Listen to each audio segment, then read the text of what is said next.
अमरावती जिल्ह्यात अनेक ठिकाणी पेरणी करूनही सोयाबीनचे बियाणे न उगवल्याने शेतकऱ्यांचे मोठे नुकसान झाले आहे। या गंभीर परिस्थितीवर राज्यसभा खासदार डॉक्टर अनिल बोंडे यांनी चिंता व्यक्त करत प्रतिक्रिया दिली आहे। बियाणे न उगवल्यामुळे बळीराजावर दुबार पेरणीची वेळ आली असून त्याला मोठा आर्थिक भुर्दंड सोसावा लागत आहे, असे डॉक्टर बोंडे म्हणाले। या फसवणुकीची कृषी विभागाने तातडीने दखल घेऊन सविस्तर अहवाल थेट कृषी मंत्र्यांकडे सादर करावा, असे निर्देश त्यांनी दिले आहेत। तसेच बोगस सोयाबीन विकणाऱ्या कंपन्या आणि संबंधित दुकानदारांवर कडक कायदेशीर कारवाई करण्याची मागणी त्यांनी केली आहे।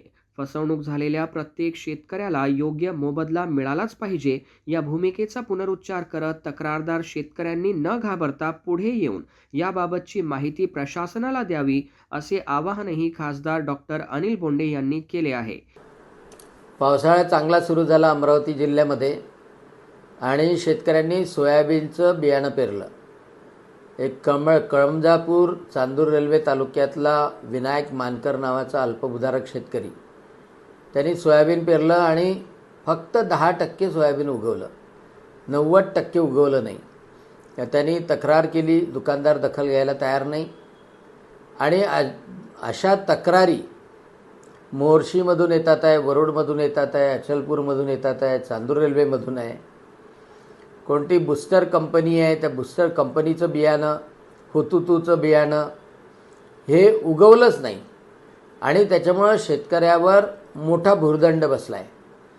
म्हणजे आता दुकानदार म्हणाल की बाबा मी बियाणं रिप्लेस करून देतो, परंतु पेरण्याची मजुरी गेली, त्यासोबतच तो महत्त्वाचा वेळही निघून गेला आणि त्याला दुबार पेरणीसाठी पुन्हा मजूर लावणे, नंतर खतं टाकणे, त्याचं सोयाबीनवर प्रक्रिया करणे, ह्या सगळ्या गोष्टी करायच्या आहे।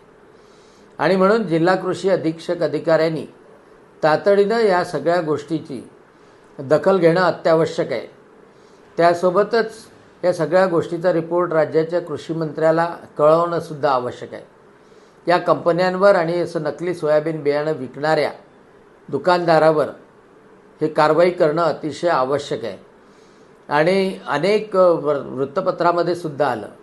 माझी सर्वांना विनंती आहे की ज्यांची अशी तक्रार असेल तर आपल्या तक्रारीची कॉपी माझ्या या व्हिडिओच्या कॉमेंट बॉक्समध्ये टाका, म्हणजे त्याचा पाठपुरावा माझ्यामार्फत निश्चितच जिल्हा कृषी अधीक्षक अधिकाऱ्याकडे, त्याचप्रमाणे जिल्हा नियोजनच्या बैठकीमध्ये पालकमंत्र्यांकडे केल्या जाईल। कोणत्याही शेतकऱ्याचं नुकसान होऊ नये, त्याला फसवणूक झाली असेल तर त्याला मोबदला मिळाला पाहिजे, हा माझा आग्रह राहणार आहे आणि त्यासाठी आज तुमच्याशी संवाद साधला आहे।